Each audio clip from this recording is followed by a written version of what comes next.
Good evening, everyone, and welcome to our webinar today, a conversation with Good Beginnings Angels.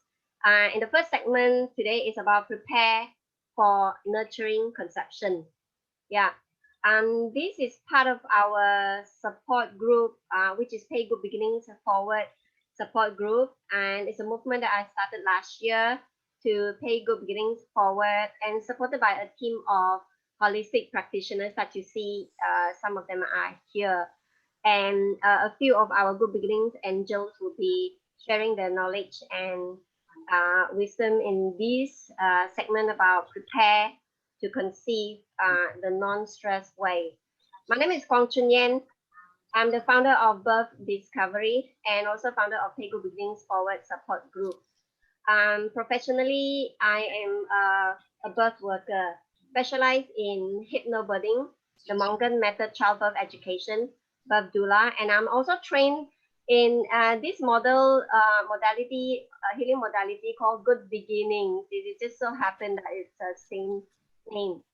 My passion is to inspire couples to take charge of their health and their birth so that you can achieve optimum health and preparing yourself for conception, for the journey of parenthood. My dream is that all they come into this world healthy and complete and being welcomed in joy and gentility. So that is me. I will share with you a little bit about my journey into parenthood. May I invite our good beginnings angel, Mr. Andy Wee, to introduce yourself. Hello everyone, good evening. My name is Andy and I'm a fertility care practitioner. I help couples to understand the women's cycles through charting and also and their fertility potential and be able to achieve pregnancy through Western medicine, natural fertility methods called NAPRO technology. Yeah, glad to be here. Thank you, Andy. What's your dream? My dream is to help more couples achieve pregnancy, to have a fulfilling family life, and also to be a happy family. Thank you, Andy. And Andy is a father of 4, so he's a very experienced father. Lots of knowledge to share with us. May I also invite our Dr. Julia, to introduce yourself. There's so much that we can learn from you. You can unmute yourself. Hello. Hi, everybody. I'm a holistic psychologist and a life coach. So basically, I am very interested in helping people achieve their fullest potential and also couples as well. And this hope of mine extends as well to parenting. I'm a mother of 1. She's 15 this year, and actually her entry into my life changed my entire life because birth journey is a very, very conscious making journey. During my conception, I realized how poorly I had been taking care of myself because I had gestational diabetes and high blood pressure, and I knew exactly why. It's because I came from a time when it was not, I didn't take care of myself. So from there, it actually led to a whole slew of learning, re-looking at my healing therapies and so on. And I began to take more integrative approaches that look at mind and body. So yeah, so that's about me. Yeah. And my dream is to help people to come to their fullest potential, to help couples come to their fullest connection, for the individual to also learn how to connect to themselves and live life vibrantly. Yeah. So that's me.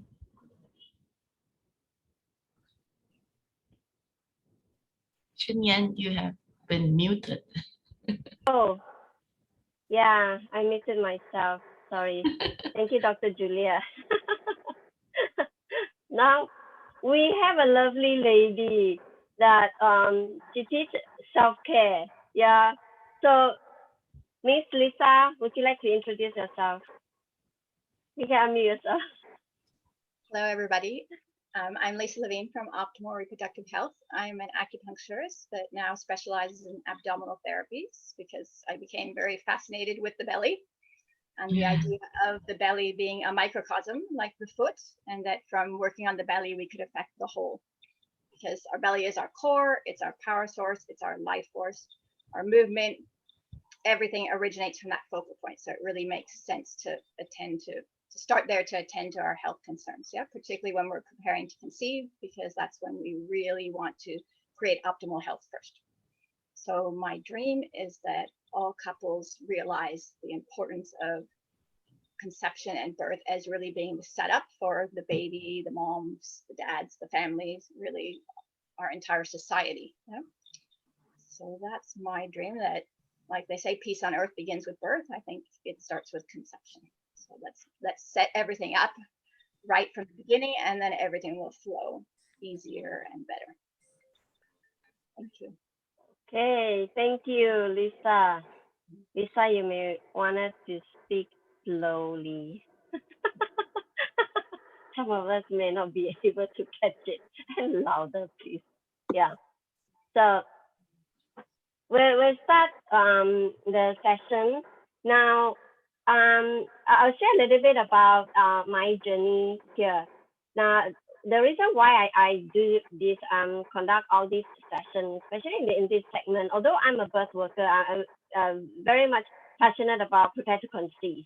Partly because I had the experience of preparing myself for my second pregnancy, and I saw that because I have both my pregnancy in my 30s, and that the first child who was I conceived him naturally. Yeah, I never really struggled with conception. The moment when I decide to become a mother, I get pregnant. Yeah, I got pregnant, but the birth wasn't really as what I planned. So I had medicated birth, and I saw that my son wasn't very strong, and that's why I really determined to overhaul my body. When I reflected on it, if I could be healthier, I could really nurture a baby in my womb.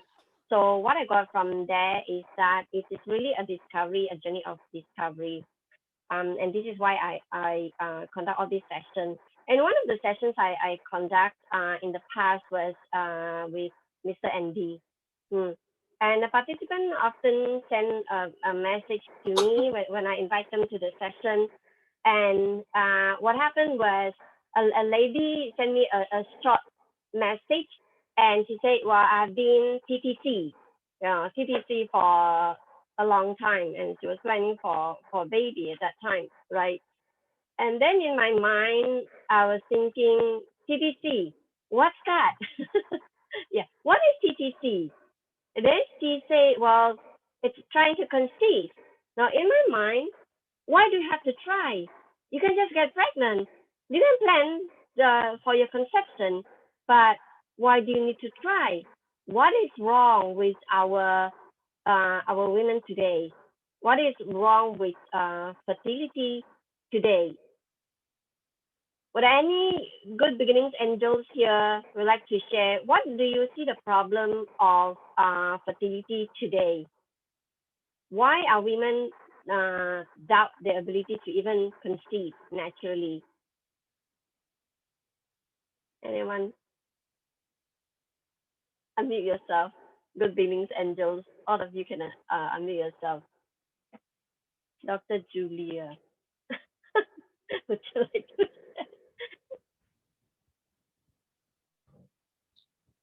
Actually, I think Andy would be very good to start this off with, but I'll just like talk a little bit about really the whole of health, like how healthy we are in this world today. You know, how we live, how we eat, and how we sleep. The basic things, so how well our body is before we are in the conception journey, that's one. And the thing is that I realized that stress, adrenal fatigue, for example, that is very, very much something that plagues normal everyday life, is is actually the root of a lot of fertility issues. I was just reading an article on adrenal fatigue that over time, if we let our cortisol rise through tiredness, exhaustion, stress, and so on, it affects male fertility big time as well. As well as, I mean, the ability to conceive on the female side. So that's why I think having a focus and a look at how emotionally healthy we are, how we have been living our life in terms of lifestyle, I think that's the basic, very practical place to start. Yeah. So I pass over to Andy first because I really would like to hear his fertility perspective here. Yeah. Sure. Yeah, Andy, please take away. So for couples, a lot of the time they may not have been properly educated and aware of how the body functions, and that timing is very important as well as being healthy. See, fertility is actually at the apex of health. You need to work on your health, put your body in a good state before you can conceive naturally, especially.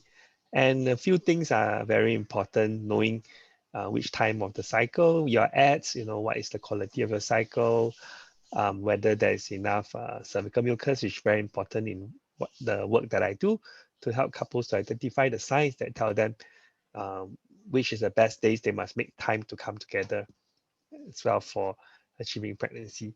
And certainly stress is a very big part of the Singaporean lifestyle. People working late hours, not eating healthily, and being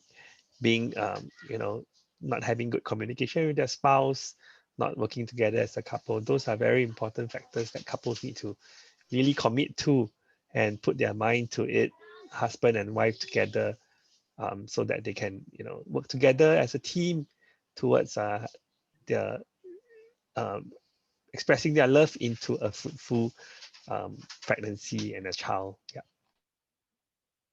Yeah, thank you, Andy. Stress is one big part of it, especially for us who live in the city. If you work long hour, right? So when it comes to stress, what comes to mind? Most people are thinking of stress is just mental stress, right? And I think Andy, you did highlight that health health is important. Now, do you think fertility issue is the mostly woman issue or man issue? Is it health issue or age issue? Certainly, fertility can be male factor, female factor, or a combination of both. For the men, they are in a way lucky because the system is not so complicated. We look at the quality of the sperm cells, the quantity of the sperm cells, and that's pretty much they need to work on that if that's not in ideal state. For the women, there's a lot of things to look at. The entire cycle, the hormone levels, the sufficient hormones for ovulation, egg, things like that, lining of uterus. So there's a lot of things to look at, but there can be male and or female factors. But most importantly for us, for my work, is to help couples firstly identify where they are encountering issue, and then finding the issue and pinpointing the issues helps because you now have something to work on as a couple through whichever way you want. You can make a decision whether is it medication, whether it's changing your diet, whether it's exercise. You are empowered to be able to take charge of your fertility and move forward. Yep.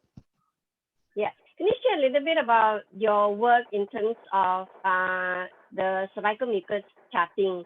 How exactly does it help couple achieve their fertility potential?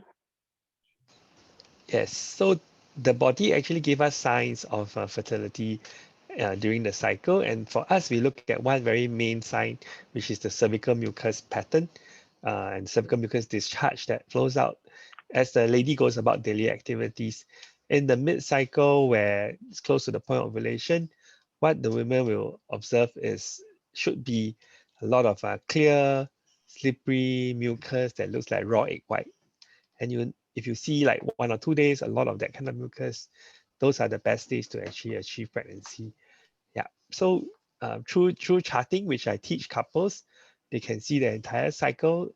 Firstly, to identify the fertile days, also to see patterns in the cycles that tell us, imbalance. Could it be ovulation issues? Could it be um, lack of estrogen? Things like that. That yeah, pinpoint us to where to work on. Yeah. Right.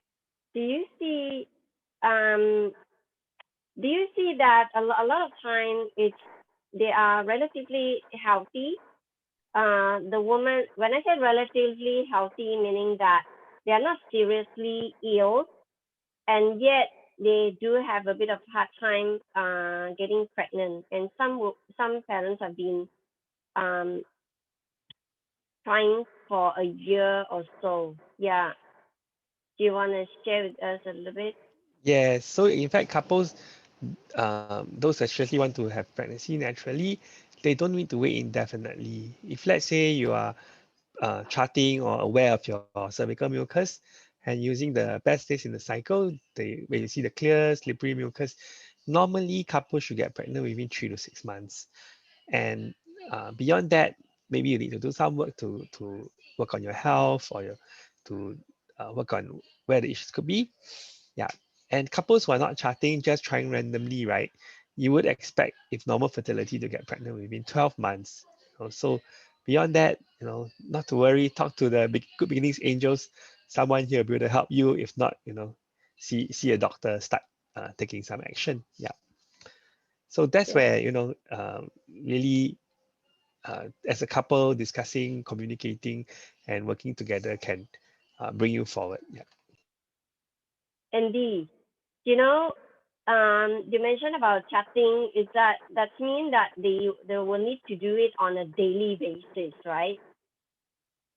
Ye- Mm, Yes, yes. For the method I teach is called the Creighton model, and some other methods, we call it the Billings methods. These are methods which help couples to be familiar with the cervical mucus discharge and to do a daily charting. It's not very difficult. It's just being um, putting some effort to write it down on a daily basis.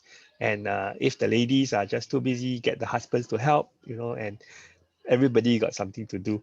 And you become very familiar with your cycle, you know where you are in the cycle, you know where to make time for each other. And that's very important in the couple relationship too, beyond having a baby. yeah. One practical question. How practical it is? Do you see the couple will consistently chat, or do you see many of them will kind of give up halfway? What do you see? So that's where the couples I work with are, they're all very motivated. Yeah.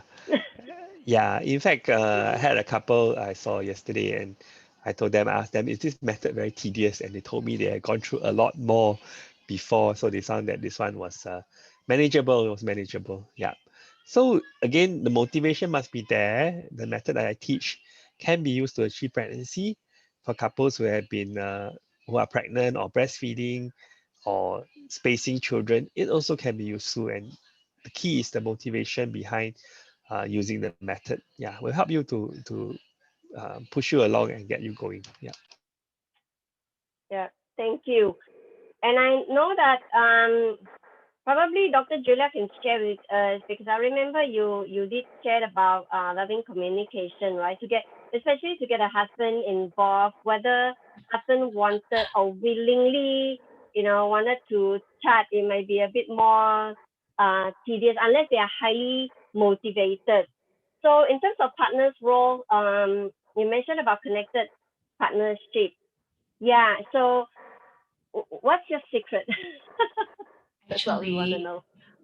I really want to highlight this part about the couplehood thing that Andy was talking about, just to add on to it, because no matter what it is, why Ian was highlighting the men also, because I mean traditionally birth has been quite a woman-centered kind of process, right? The the the involvement or closer involvement of the husband in terms of the emotional and more nuanced aspect in the past was just like providing, right? Providing, and then so that the woman has a a suitable home and herb to go through the birth process. But now it's definitely a more mutually supportive process as well. So a lot of couple issues would definitely come to a head because of expectations, like now expectations nowadays, and also expectations of each their roles is something that is still changing and unfolding. And I suppose when couples come together to get married, uh, you already have walked into a process where you unpack what it means to me to be connected to another human being in such an intimate way. So especially the birth journey, these kind of considerations would definitely come up. Sometimes expectations are unspoken and sometimes expectations are unmet. How then how then do how then does this process of the birth journey strengthen and clarify the values as well as beliefs, and also clarify and build up a vision of the couple together, parenting, building a family, rather than be it a time of stress and instilling of dysfunctional patterns and all that, because people don't talk about things.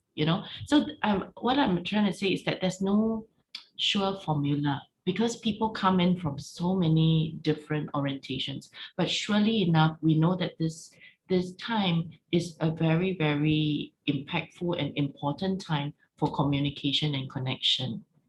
It is not so much like pulling. So I think because it's so nuanced, I would like to just say that this is not a time where you hold up expectations and demand from another person. It's really more like a process of clarifying and understanding each other. And it's also a time of focusing on the connection rather than to focus on imperatives like what must be done, what must be carried out. Even this very little shift in perspective makes all the difference. Because when we shift the perspective to the connection, how do we build a better connection? Oh, something stressful has happened. Oh, something, uh, you know, some demands is happening, some stress is happening. So how do I respond? If my first focus is on what's the opportunity for connection in this very instance, then okay, then that's the right place to start. And then other things will follow. Like you'll be starting to communicate your values, you'll be starting to communicate a whole lot of other things that's so central to parenting. So yeah. Sorry. So the shift in that perspective, the shift to connection, is very much linked to self-understanding and self-awareness also. So no matter what happens, I just want to say one thing. It's really not about the other person in any stress situations. It's always about, number one, the only person we can change and the only person we can work on is ourselves and our perceptions, right? So what is it like to be truly respectful of yourself and to be truly aware of yourself, how you cope with stress, how you cope with emotions, what your expectations are, how aware you are of all these, and how integral you become there will make you it will determine how respectful you are of your spouse. So all these need some kind, you can't download all these. It needs an attitude of willingness to want to connect. It needs an attitude of willingness to want to be more self-reflective and learn the techniques of the very basic things of listening, of respect, of really knowing how to phrase words, questions, how to care, how to offer support, how not to take things personally if certain expectations are not met, for example. So this kind of partnering, this kind of dance is really a dance of respect, a dance of self-respect and care, and vice versa. So it's a beautiful thing when two persons come together to want to do this dance. So the issue here is how to do it in a more skillful way, right? Well said. Now, can you give an example in the event that a husband come back home very late, 9 o'clock, so tired, and the wife is like you say, not expecting, yes, but it'd be nice if he get involved. So in terms of communication, what do you think the wife can get the husband involved in this case to be more motivated and to do things together as a team, respectfully, lovingly? Okay, it is very telling when you ask that question, Yen. How does the wife get the husband? I ask you all back. How possible is that to get anyone to do anything? You know what I mean? So first of all, I think it it first the wife has to throw away the idea that it is about getting him to do something. It is more like an invitation to be involved. It's more for the woman, the power is always in being vulnerable and sharing your feelings, how you feel about it. But a lot of women instead choose to go into the mode of demanding, like what should be done and what is to be expected. I think that sort of like emasculates the man in a way when demands are thick and fast and furious, because it keeps on putting the message across that he's not doing good, he's not doing enough, he's not performing his role. The message that he's getting is that all the time. So the number one thing to change is the perception that it's about demand. It's more like sharing a feeling. It's more like sharing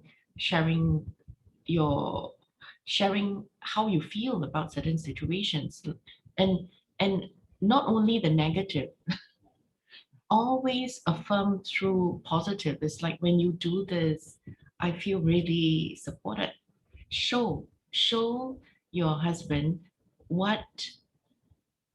how he makes you feel supported. When you listen to me just now, I feel really a great sense of support, and I wonder if you would like for us to, I would like for us to build up that, because I think that is a very good space for us to grow together. Or so it is affirmation, and it's more like an invitation, affirmation, to invite the man to see how he is effective as a male partner, as a partner. Okay, so I think that is very nuanced and it's not easy to do. So often when so I mean, just to shift from demanding to invitation, this is one very, very basic thing, because everything is so nuanced, it needs so much practice. So in sessions, I usually will go through a lot of practicing and building the muscle of communication, rather than to say that I have a formula and then I download the formula and I can apply it. With regard to relationships, you can never practice anything in times of emergency. So I would suggest, if both couples are aware and willing and motivated enough, like what Andy says, to build a future, then choose to go and learn something to practice that muscle of communication and connection.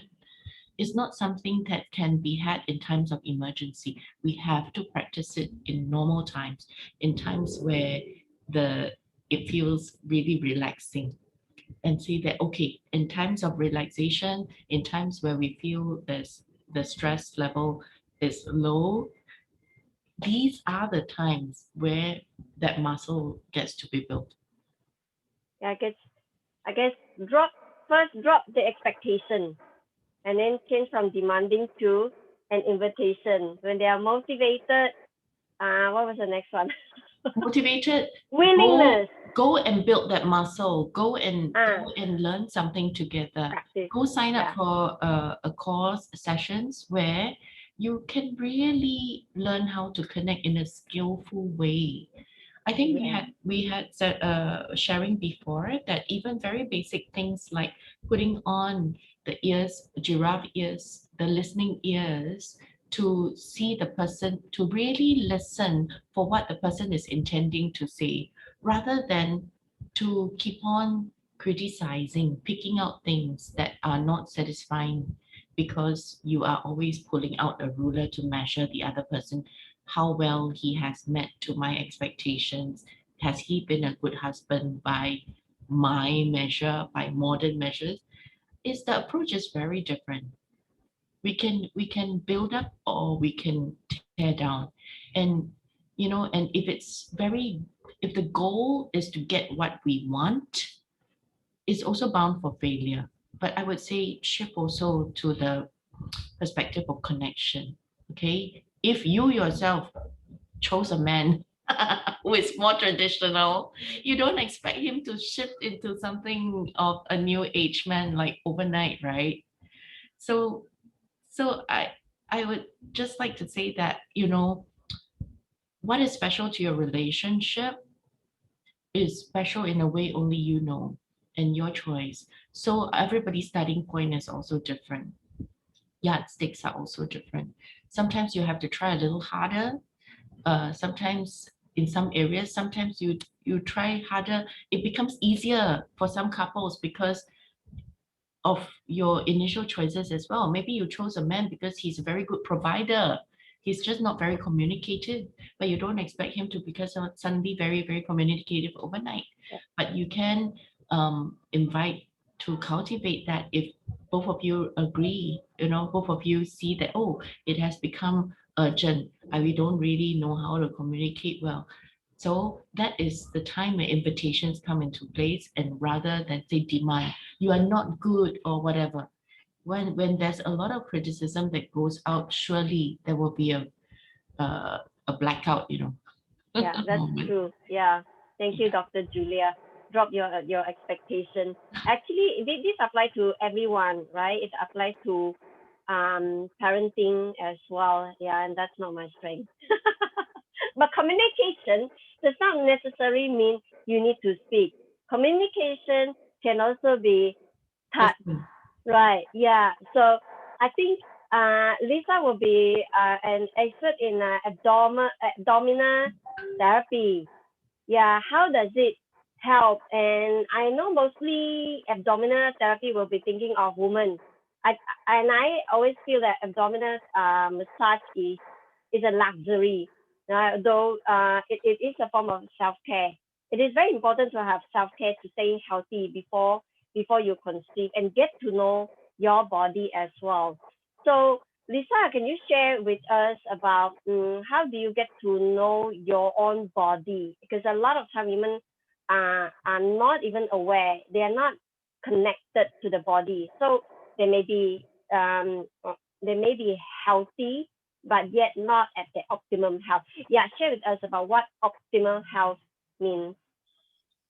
Yeah, exactly. We do tend to be very different, disconnected in our culture. No, we're very in our head. So that is also what fascinates me about abdominal work, is that creating that connection again between the head, the heart, the womb. Yes, and in Chinese medicine, the belly button is the spirit gates. Yeah, and we are always experiencing in some ways some sense of soul loss.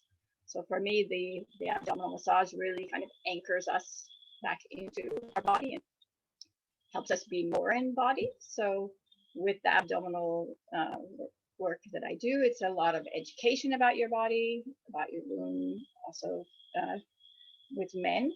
But it's learning to massage your belly yourself. And if it's a couple wanting to conceive, yeah, ideally, I want to teach them both. We it's a partnership like we're talking about here. And as like you're saying too, the communication is not just about words.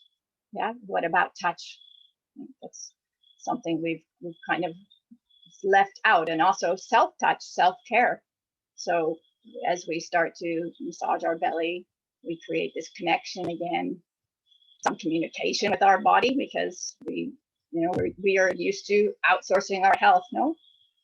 Ignoring our body symptoms. Yeah, there's always a message in the symptoms. What are those messages? Maybe it's that we don't have a healthy menstrual cycle, and ideally we want a healthy cycle first for a healthy pregnancy. So, creating that connection and starting to learn what is a healthy cycle, starting to work with our body to create that and not override it. Yeah, I see oftentimes that's what's happening. We're not creating health first, creating that foundation, a healthy cycle, good quality seeds. That's we really want to create first. Just like if we run a marathon or we climb Everest, we prepare. Yeah, and we really want to do that when we're working on conception. Okay, how do you define optimum health? What do you suggest women to look out for? How do they know if they reach optimum health? We always think we are healthy, just because we are not seriously ill. For me, I ask everybody, do you feel like $1 million when you wake up in the morning? Do you jump out of bed, happy, excited about life? Not that many people do these days. That's to me, that's the most important lab test. Do you feel great? If you don't, okay, we need to work on that. And optimal reproductive health, I mean, I think Chinese medicine or Ayurveda, whichever you're leaning toward, abdominal therapy, yoga is a very good combination to create that. We're getting treatment, we're getting some education, we're learning self-care, and we can add other things in too. Maybe we're having counseling, maybe we're doing hypnotherapy, but I think there's so many things we can do. I think they're a good start.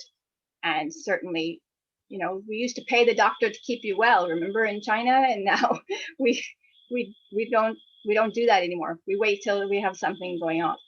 So let's create that foundation first. And for me, it's that most important question. Do you feel like $1 million? And if you don't, well, let's start there. Let's create that. We don't need to go take all these blood tests and everything to find that out. We know that ourselves. We know whether we feel great. Most of us these days don't, sadly, so we need to go back to basics, I think. Yeah, back to basic. Yeah, you're right. Yeah, I would like to wake up feeling like $1 million. Yeah. I always feel it's always easy to recognize whether you are at your optimum health, at least for women, right? Maybe men will wake up feeling like vitality. I think that's probably the word I would describe, right? Vitality. But for women, if women have regular cycle, if you don't have a regular cycle, you know that your hormonal it's imbalance, it's all out of whack, right? And when you have menses, you will not feel any soreness around the breast, and you won't have any PMS, premenstrual cycle syndrome. So that would be but optimum I think health these days for me. most people think that's normal. Sorry, but I think that the thing is that most people don't like that, because most people these days think that's normal. So that's not they're not realizing that, because we're so conditioned to believe that painful periods, things are normal. That it's usually it's a shock to women and even men when I tell them, no, it shouldn't be that way. Yes, it shouldn't be that way. We need that awareness first. Yes, yeah, but there's some tips for women to look out for. If you feel PMS, when your menses comes, then you are not really healthy. Look at the menses, if it's clear blood, or if it's a lot of blood clot, right? Probably Dr. Satya, maybe you will be able to fill in more about what you see in helping couples to get pregnant, men and women. Yeah, because sometimes it's I heard from mother saying that she is healthy and husband's sperm, there's no defect. That's what they said, no defect. Yeah, but not necessarily healthy, right? Yeah. Dr. Satyam, can you enlighten us in this area? Okay, unmute yourself. Yeah. Okay, Thank you, uh, Lisa. there are two aspects how we really look into the health. What Miss Lisa said, that it is important for you to understand and feel like really you are happy and you have that level of energy in the daily life or not. So that's the first level of parameter.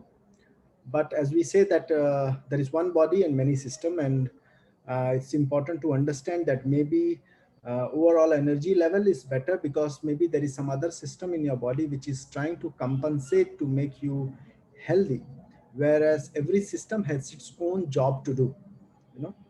So this is about reproductive system, which is of course very much related to your psyche, which is your hypothalamo pituitary axis. So when we talk about your sperm is healthy, it is just a very limited answer, because it's a lot of things which we have to understand. That we talk about head defect, we talk about mid piece defect, we talk about tail defect. Like, you know, if the tail has a little bit problem, it will be difficult for the sperm really to reach all the way to the target area wherever ovum is located. So that has to be taken care. We have to see that what that is working. If not, through Ayurveda we have to work on that. If there is a problem in the mid piece, which is mitochondria, which is the powerhouse of the sperm, which makes sperm survive 72 hours. So if there is a defect in mid piece, no matter how healthy the sperm is, it will not have a capacity to maintain or sustain itself for 72 hours. And if there is head defect, of course it will not able to penetrate the ovum. So we cannot ignore any one of these things. We have to see that what intervention we can do in the form of diet, in the form of supplements, in the form of therapy, that we can make sure that the head defect, mid piece defect, and the tail defect is taken care of. So that's very, very important, because these are the tools, sperm and ovum.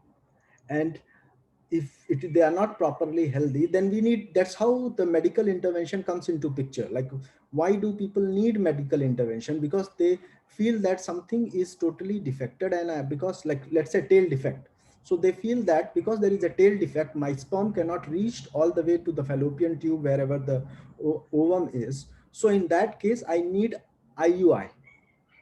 If there is a head defect, so my sperm cannot penetrate the ovum, that's why I need IVF, a mechanical way of fusion, right? But if with the help of holistic methods we are able to solve this, so we are able to solve male's problem.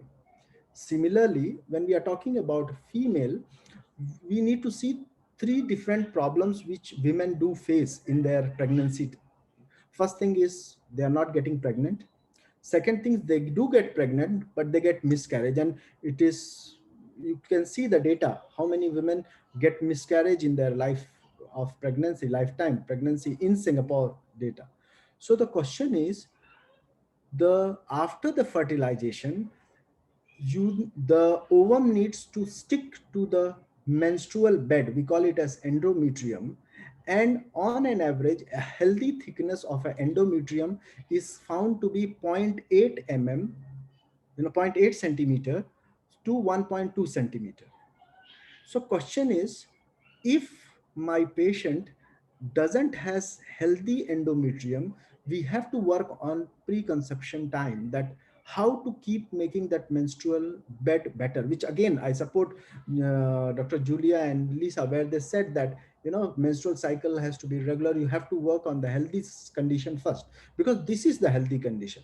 We have to define a healthy condition, right? How we say that now your menstruation is better, which is very much related to your pregnancy.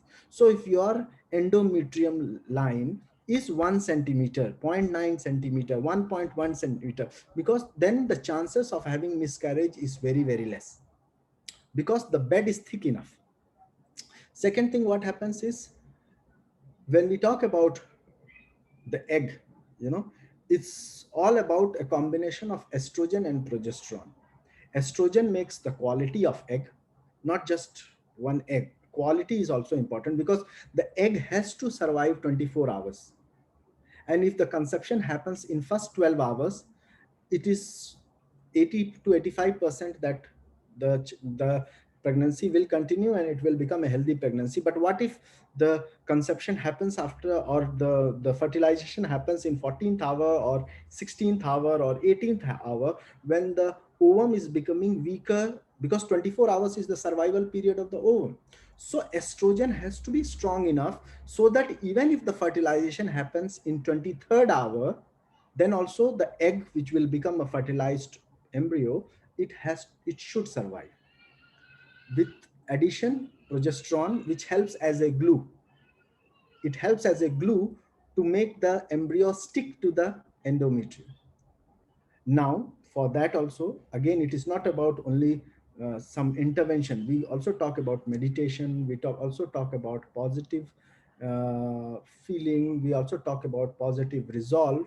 Along with that, yes, there are some food which can be eaten, which increases the progesterone inside the women's body. One of the best food is sweet potato also at that time. So there are many. So altogether, what we have to understand, that there are certain parameters which we have to see consistently, and we have to keep working on that. Positivity is the biggest weapon, a biggest tool in this entire process. Happiness is the biggest environment which we have to create. That is very important. But at that point of time, we cannot be just there. We have to be quite detailed, where we need to understand that before pregnancy, how is the estrogen, in what is the level of estrogen, what is the level of progesterone, is it only about numbers or is it about quality as well? So when the quantity and quality both come together, and we work on holistic, that's why we call it as holistic approach. Everything we are looking into that. We are not leaving anything behind. You know, we are not dependent on injections, like after pregnancy there is a bleeding and you have to give progesterone injections or dufeston pills. You know, that's not. Before that, what holistically we basically look and work, then we call it as working on a proper preconception thing. All right, thank you, Dr. Satyam. You can, I forgot to ask you to introduce yourself, as you came in a bit late. Yeah, share with us a little bit about you and what's your dream for this group of people. See, what I understand here is this has become a very big problem, especially in developed countries where stress is very high. We have a lot of things to do, and we expect a lot with our partners, and we expect a lot from ourselves also. And in this, we are losing a very big segment of happiness, which is a segment of being pregnant, pregnancy, and then delivery, etc. So what I assume, what I think, what I dream is, with the help of this group, of course, all of us together, how we can make sure that there can be less miscarriages, if possible, no miscarriages. Of course, it's a dream. So if it is dreamless, no miscarriages, everyone can conceive a child, healthy child, you know, because this is something which is a big segment of our life. And as long as we can do this in a very holistic way, in a very natural way, without intervention of steroid or hormonal pills or hormonal interventions, that will be the best to me. And with whatever method I can, I have studied Doctor of Medicine in rehabilitation, yoga, Ayurvedic medicine, and I believe in integration. Everything is important, just that we are practicing everything in bits and pieces and in different fragments. So it's important for all of us to come together, because we all think in the same way, believe also is the same thing. So we should all come together, and we should make sure that one client or one patient, they should understand that importance of psyche, which is mind, importance of happiness, importance of natural intervention, which includes counseling, importance of yoga, also healthy supplements and therapies of Ayurveda. All this should be given so that they can be healthy. Yes. Yeah. That's Thank all. you. I totally agree the holistic way. My idea of bringing everyone together is that it is not just about good enough to get pregnant, and the pregnancy journey should not be stress. Yeah. Should I be trying to conceive? No. Why try? Why not prepare for an optimum health before conception? And that's the idea. And that optimum health is first and foremost is the physical health. Yeah. And of course, happiness and emotional health is very important here. Remove all the emotional baggage. It's not possible to remove all of it, but remove as much as possible so that our child does not inherit it from the parents from both sides, right? Mental block, I think, is one of the big things here. Mental block, especially for women who are um, well, they were told that they were mature age above 35, right? And women are thinking that we run out of time, especially late 30s when they are close to 40s, and then they block themselves. Yeah, so this is a mental block that we need a lot of help. How do you encourage mother or the husband to think differently in this case? And that does age matter? Does age matter? And I was Google search last night, and I found out about the oldest woman who conceived naturally was 59 years old. Yeah, 59 years old. It's been we go through menopause, most of us, and she could conceive naturally. Of course, this is quite rare case. Yeah, but it means that she must be quite healthy. And men, I think, men at their 70 will be able to, they may have an active sperm as well. So to reach that stage, will need a lot of help. Yeah. Um, Now, can you share with us, and any one of the angels here can share your tips of what's your superfood? Now, we all live in a city. We all really busy, right? So that's why stress is one part of it because of the work stress, our daily life, and all that. A quick fix method that gets the most nutrients. Yeah. What would be your list of healthy food, the quick fix? Actually, I just want to say something to what you said just now about age, right? I think age only applies because if we are not aware and um, not conscious about keeping our health in check, Yeah, then yeah, all the bad things accumulate, right? Uh, and for example, one of the for men, okay, I want to say this for men because we know that it's not so much the fat that he takes because it's more like the fat that's in the body, right? For weight is correlated to lower fertility and lower conception for men because the higher the fat percentage they have in their body, the more likely there's a hormone in fats that translate that makes more estrogen in the body because if they're too fat, right? So this is just a very simple look at the health, but it is true that if we don't look after our health and then we get obese and weight comes in and we are sedentary and so on, then there's a correlation to lower possibility of conceiving and a whole slew of other methods, a whole slew of other problems if the estrogen is high in the men, for example. So I would say rather than what is a superfood, the addition approach, I would rather everyone looks at health in general. What is a healthy lifestyle?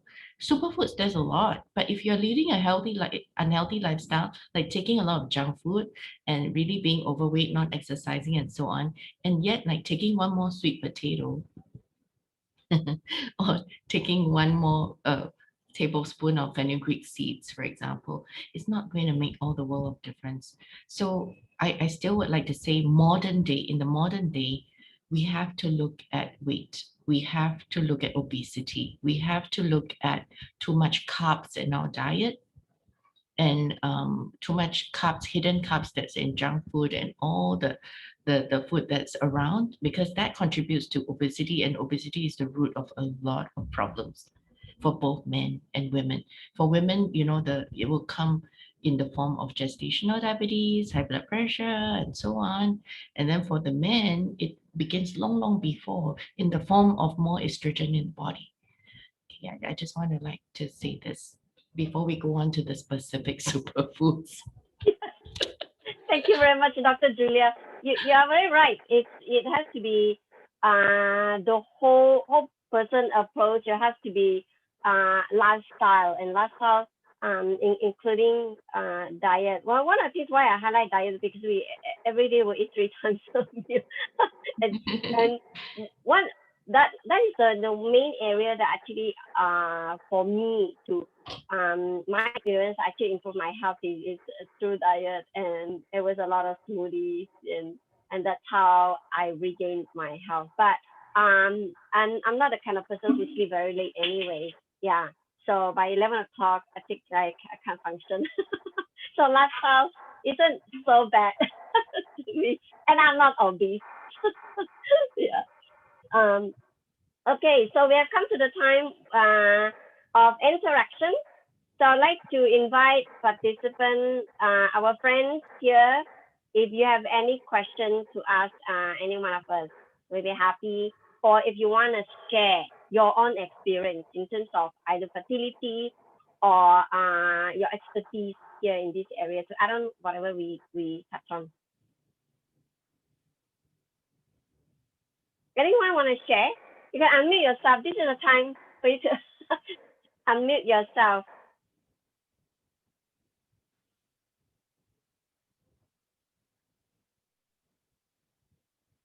No?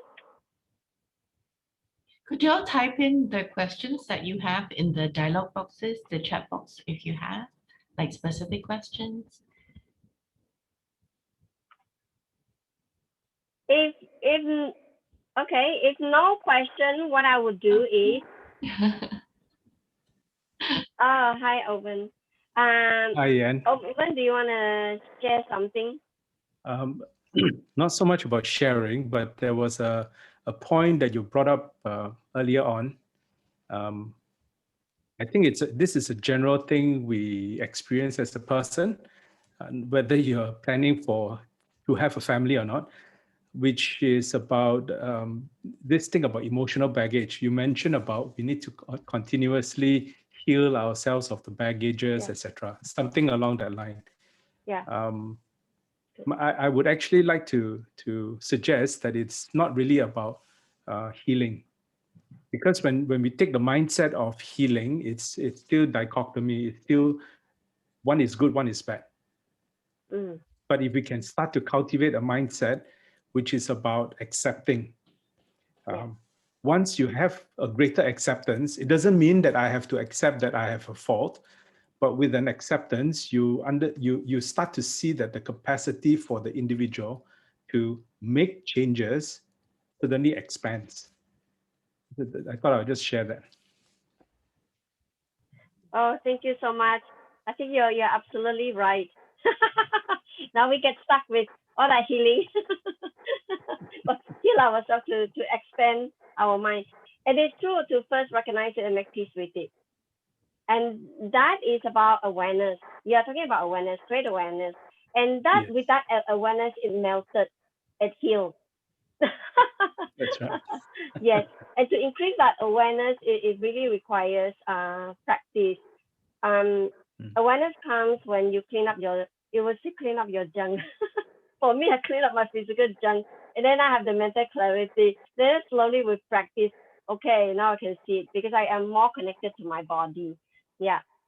So yeah, thank you very much for sharing. I wanted to share one lady her name is Shida, her experience in her fertility journey. Let me see if I'm able to share. Let's see here. Sound. Okay. Are you able to see her? I may not be able to show. Okay.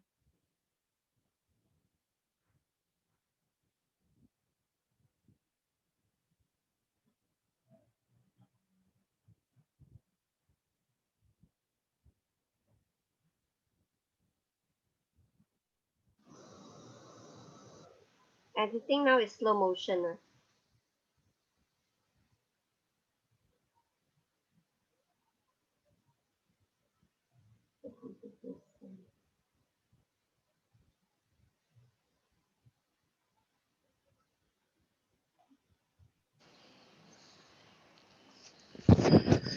Maybe you want to come back to it later.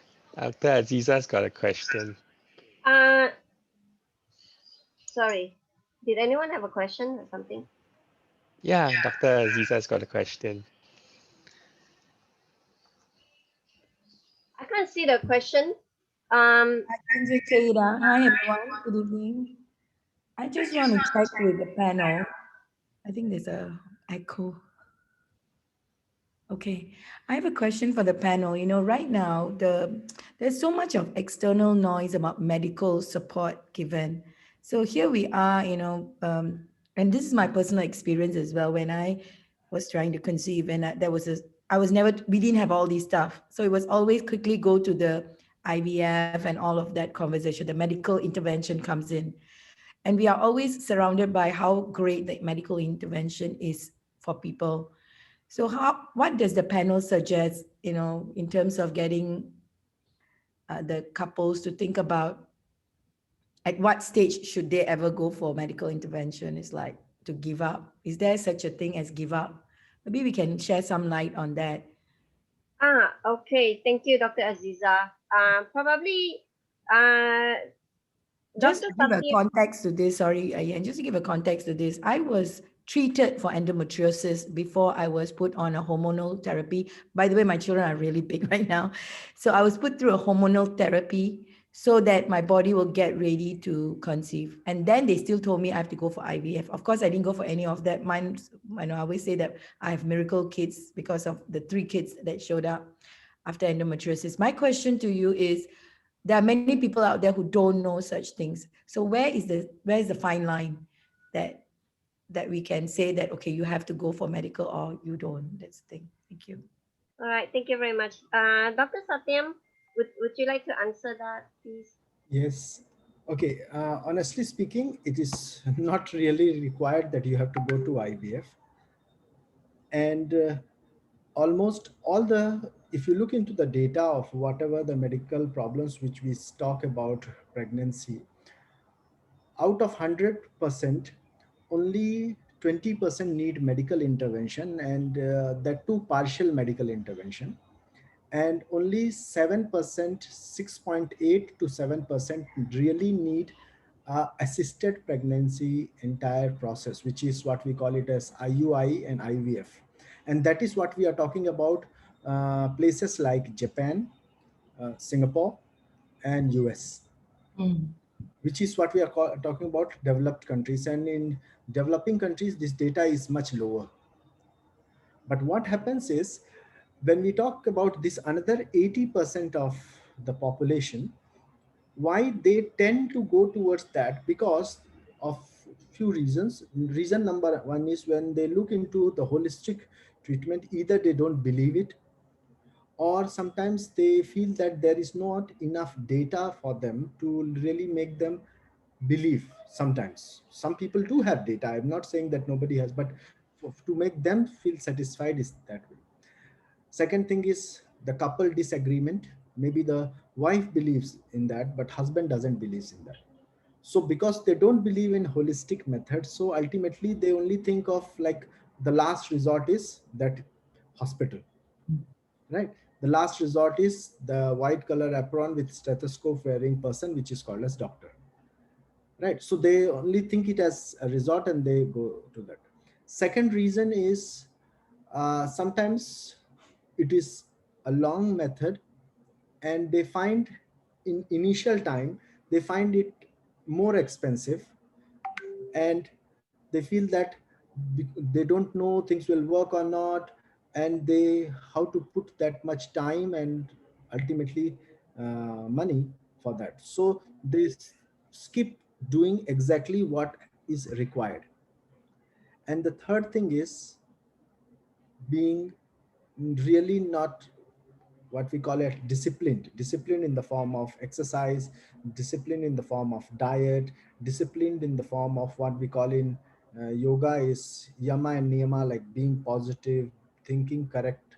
So when they are not able to do these segments of the things, so what happens, although they can be treated by the 80% of the population can be treated without going to a medical intervention, still they don't get the effect, and finally they go to the medical intervention, and the fact is there also they don't get treated. If you look into the data of what Singapore government says, they say that if you are below 25, the chances of getting pregnant through IVF is 70%, 70 to 80%. Not everyone, according to the medical intervention, they can get pregnant even at the age of early, which is 25.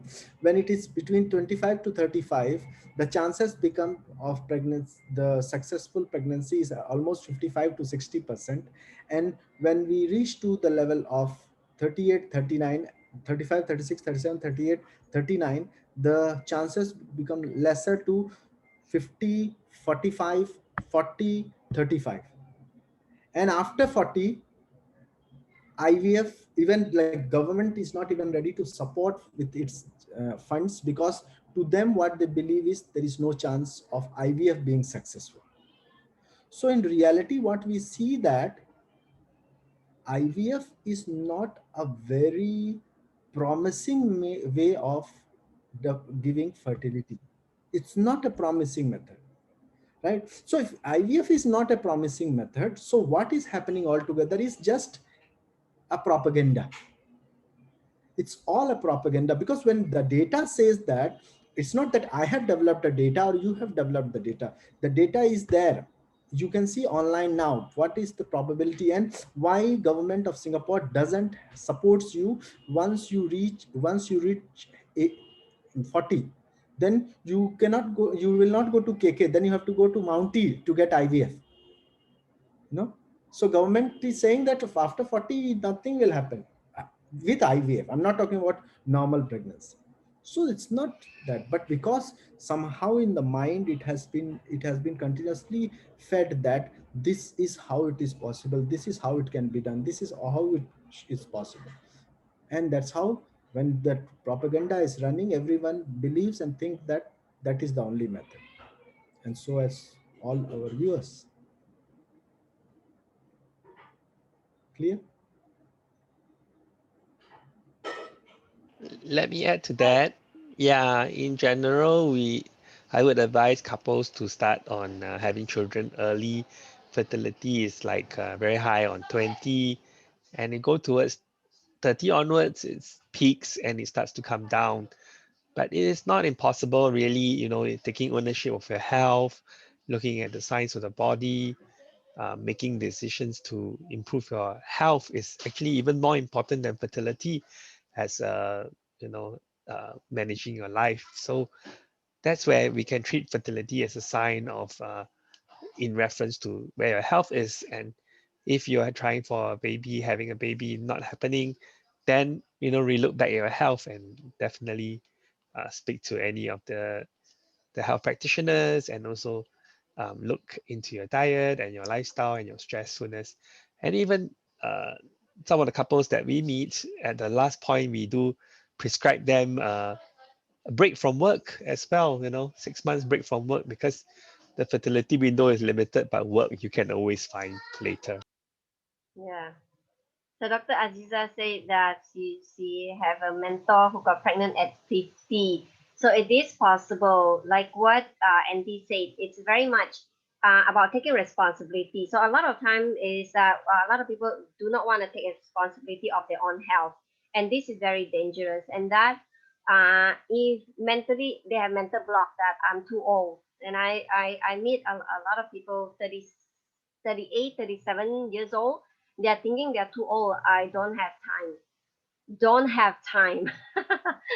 So it's all go back to that point where you just have to take responsibility, and how much responsibility are you willing to take. And it's all about a lot to do with health. Yeah, fertile, whether you're fertile or not, it's about health. I wanted to share Shida's story. I'm not Let me see if I'm able to share her story from here. um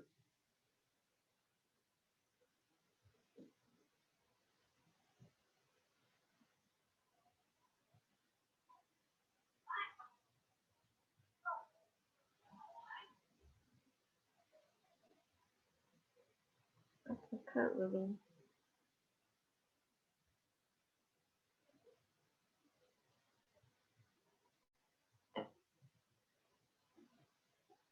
I, it's not moving, is it? Earlier we checked was okay. Yeah.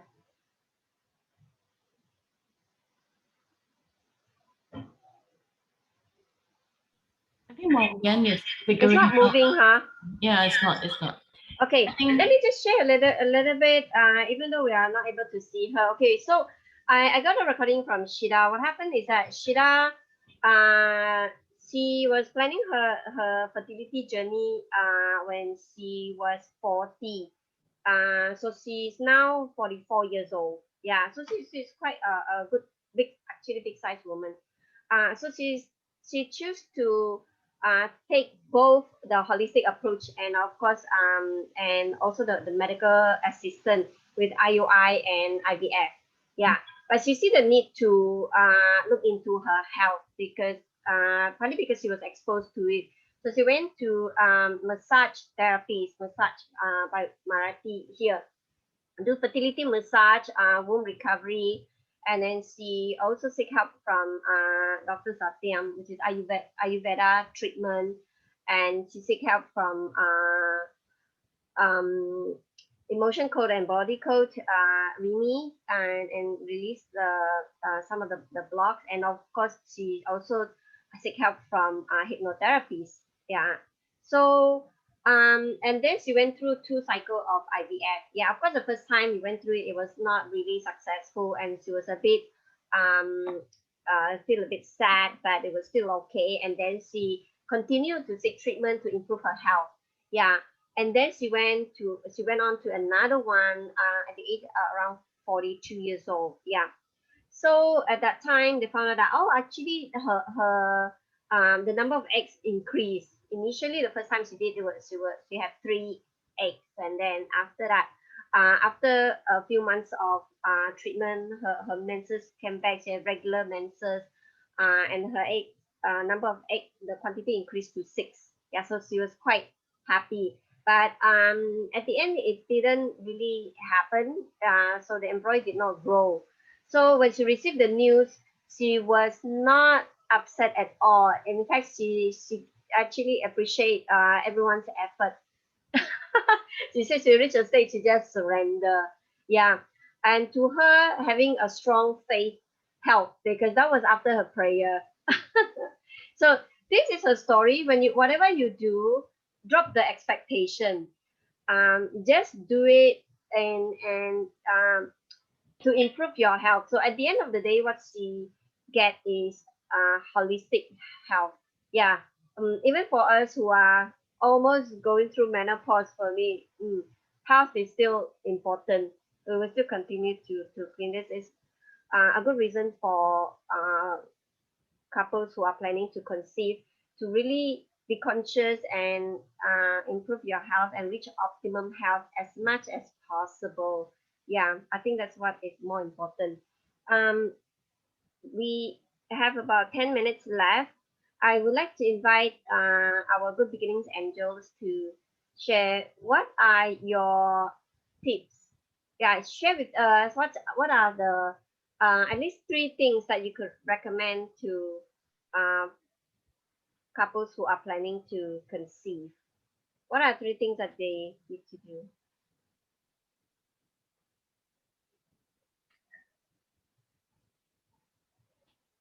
Anyone want to share? We'll take turns. I will, because I was late. I'm sorry. Yes, Caroline, you are late. Maybe you want to share with us what's your 3 recommendations. Okay, let's see. And introduce yourself first, please. Yeah. Yes, ma'am.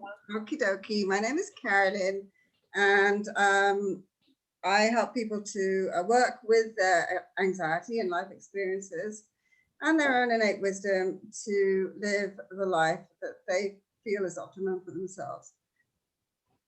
There we go. And that can include fertility, right? And whatever it is that you deem, you know, worthy to be part of your life. Fair enough. Part of which is rapid transformational therapy. Okay, the founder of which is Marissa Peer, and she's gained quite an amazing reputation for having helped many people become pregnant and have their own babies at various stages of life. Okay, so she's known for that as well as having people lose weight. But she's also known for working with many sports stars and rock stars and people like that to enhance their performance and really, you know, streamline their lives so that they can be at their best selves, be their best selves. That's not her words, that's mine. And I also use EFT, and I use Jinshinjutsu, which is an ancient art, okay, and it's a whole conglomeration of different healing and bodywork techniques and energy work from predating Buddha to help people with their fertility and their optimal energy function, amongst other things. Okay, so to preconception, really good friendship, alliance, and partnership is absolutely fundamental. Okay, with your spouse, with your partner, with your other fellow baby maker, put it that way. We don't want to be too restrictive, right, or too exclusive here. So, you know, assuming that we're in a loving partnership and everything's good, then of course your chances of conceiving naturally is going to be higher because your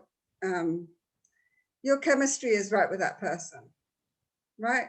And you know, so make sure that you're good friends with your spouse first.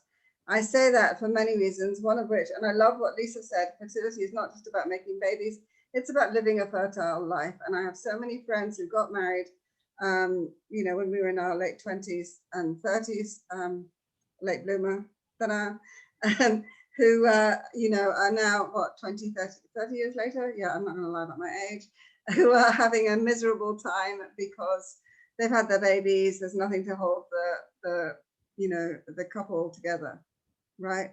Because they had things at the time of societal expectation, put it that way. So it's a whole life, your whole life, makes sense? So I think, you know, if you're, and not to say anything to anybody, my point of view, and it's an interesting point of view, as we would say in Access Consciousness, is that we need to know when we're ready to do the things that we have to do. And I'm going to say that very generically, right? With no pressure and no so on. I know a lot of people who did have babies who were absolutely unprepared for it. They didn't have that right partnership and understanding with their spouses, and therefore they felt they were literally holding the baby with the spouse sort of, you know, then exiting stage left or not being involved and not being responsible. So this is why I say that's so important, because it's not just about having the child, it's about the child's life once you have him or her. And the second thing is, yes, to be really relaxed, right? And to know your why. Why are you having this child? Why are you wanting a child in your life? So many people say, oh, I want a baby, I need to fill this void. You know, it's a natural thing. It's not necessarily a natural thing for everybody. I chose not to have children. Personally, people are like, oh, how can you do that? You know, working against nature, etc. I chose to be parent to kids in other ways. So that's two things, right? Be absolutely, have absolute understanding and partnership with your partner.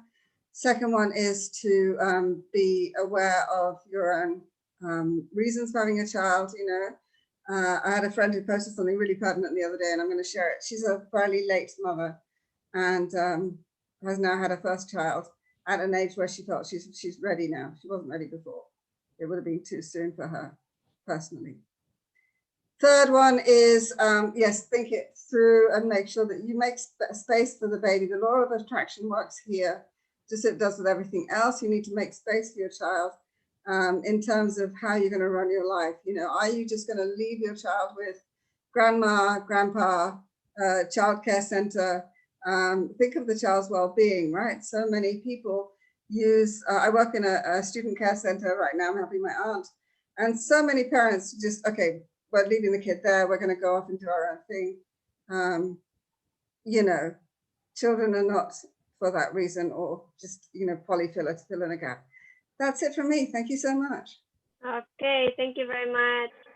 Yeah, I think Dr. Julia wanted to share. Okay. Yeah, well said, Carolyn. I think definitely, and also what Lisa said, you know, really is the birth time to me is a very, very conscious making time. Is a time where a lot of life values and all that are all being reevaluated. So I would say that the most important thing at this time is really a time of embarking on practice.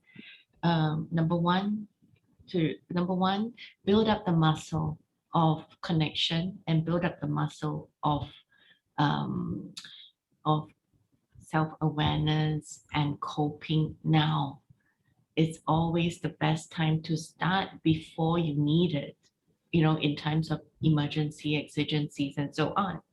And also number two, connection. Refocus on the connection, connecting with yourself, connecting with the other person.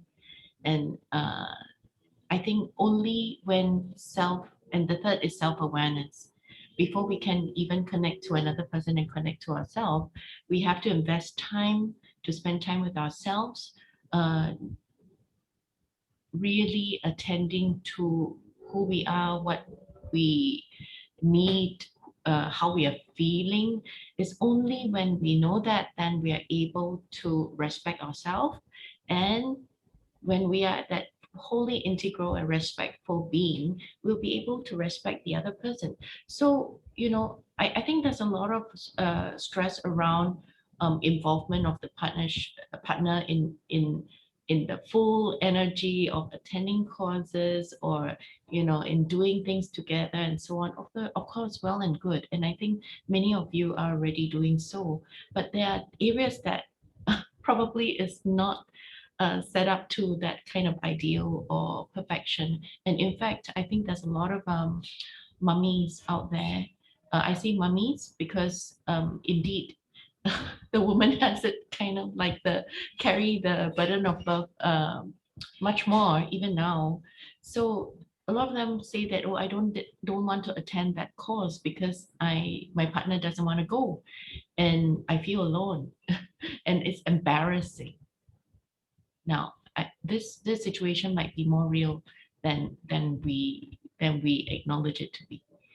And I want to say that there's no shame in that. And sometimes our partners contribute to our lives in a way that they already know how to, and the way that they best can.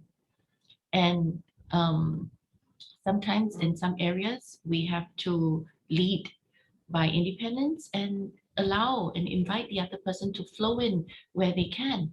And there's no lack in that at all. I just want to say that. And we partner in areas that we can, in areas that are not, don't focus our attention on those. Just take it as it is, and then just continue the journey. And the important part is to make it a happy one, a happy, healthy, a wholesome one. Yeah. And wholesome doesn't need to look a certain way. It comes from here. Yeah. Thank you, Dr. Julia. What about Lisa? Lisa, would you like to share? Or Andy, who is ready to share your top 3 tips for couples planning to conceive, prepare to conceive? Yes, I can share. For couples who are preparing to conceive, yes, communication is very key. Having a good understanding, one heart, one mind, and working together as a couple is very important. And for me personally, I believe the child is a gift. And couples just need to be open, accepting, doing things to get themselves ready, eating healthily, whatever they can do to be open to it happening. Certainly make the right timing, and yeah, let the gift come to you rather than reaching out and finding out ways and adding to the stress as well. Yeah, for the couples. And yeah, lastly, certainly to have a holistic view of things, to build on the couple relationship. Maybe or not, you have each other, and that's ultimately the reason why you got married in the first place. So just work on it, and certainly talk to any of the angels and find some answers. There's definitely a way out for you. Thank you, Andy. Lisa, are you ready to share your top 3 suggestions? Well, like I said before, I'm really passionate about that we want to create optimal health first. But I think, we have optimal health on the one hand, and then we have when is that spirit's time to come in? We want to control things now. And I think fertility is really a dance between the yin and the yang, and women are very yang now, right? We need to be more receiving, more allowing, more receptive. And that's not what we're used to anymore. So bringing that yin element back in, I think, is very important. And I also think, men, we really want men more involved. And I think because men have sort of been left out of the contraception discussion when it comes to fertility, they don't even really know they can be involved. So it's very rarely that couples actually come to see me together, that I've actually gotten to the point where I will not treat unless they come together, because he needs to be there from the beginning. And that will change the whole thing. And then, like Carolyn and Julia were saying, I always say communication, connection, conception. They go together. And, listening to all this, everybody speaking, isn't it crazy that we don't have a class in high school where we learn about fertility? The most important thing we will do in our life, and we have no preparation. It's crazy. I find it mind-blowing. So really, do study, do your research, and natural preconception, this should be where everybody starts, because not that many people need assisted reproduction. It's a big concern. This is how I became so passionate about natural conception. There's a lot of side effects from all these IVF drugs and all these things that we're doing, and most of the time they're just not necessary unless you have a mechanical issue. People get pregnant, maybe not right when they want to, but it happens. I have very few clients in the whole time I've been coming to Singapore, maybe only a couple, maybe a handful, that never eventually conceived. It happens. But also find a way to be happy no matter what. Be happy whether it happens or it doesn't happen. Don't make it such a goal. Think of fertility as living a fertile life, and be open to the possibilities. Sometimes babies come in other ways, like Carolyn's saying. I didn't have children, and now it's, there's other ways to mother, and it's very interesting how that energy gets channeled. And so be open to the possibilities. Doesn't always come the way you want it to. Yeah. Thank you, Lisa. Yeah, totally agree. My top 3 list will be which optimum health. Yeah, foundation of good health is your physical. Should focus more on the physical health. Yeah, and of course be curious about the journey. It is a journey of self-discovery. Yeah, a journey of self-discovery. Be curious about it and have fun. Improving your health. Yeah, so which is physical health, mental, emotional health, and drop the expectation. Yeah, surrender, drop the expectation. Make love, not have sex. Prepare to conceive, not trying to conceive. Yeah, change your mindset. And when you are happy, the baby will come to you. That's all. When I intend I want to have baby, I conceive. You just think of that and then surrender. That's it, right? Okay. Before I end the session, I would really love to present to you a poem I wrote. It's just a very short one, 1/4 of it, if I may. Yeah. Okay, voice of baby. Will you hear the song I sing? Womb is my world. Womb is a place of love where a spark is seen. Womb is a place for nurturing a new life where the future is seen. Womb is a place for creativity where so much is happening within. I feel warm and light with freedom to swing. I'm happy when I get to bounce and play with the one beyond my home. I feel excited as I sense warmness and coolness. I enjoy different tastes of fluid except the one that makes me groggy. I am loved whenever I'm stimulated. Are we strangers who feel familiar? Have we known each other long before we meet? That's the first part. Thank you. Thank you everyone for joining.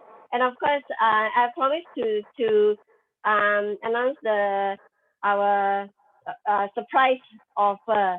Yeah, because we have uh, a workshop coming up by one of our angel, Lydia, who will be sharing about liver detox. Yeah, so I will send to you via email on the details. But at the same time, I would like to offer every one of you here who have come to the session, including the angels, any practitioner, a trauma lifeline. A trauma lifeline is an assessment, is a therapy itself. So you can make an appointment with me, connect with me. We'll have a one-to-one session and find out about the root cause of some of our trauma. Okay, and this is comes from conception onward. Yeah, if you want some information, you can connect with me. Mm.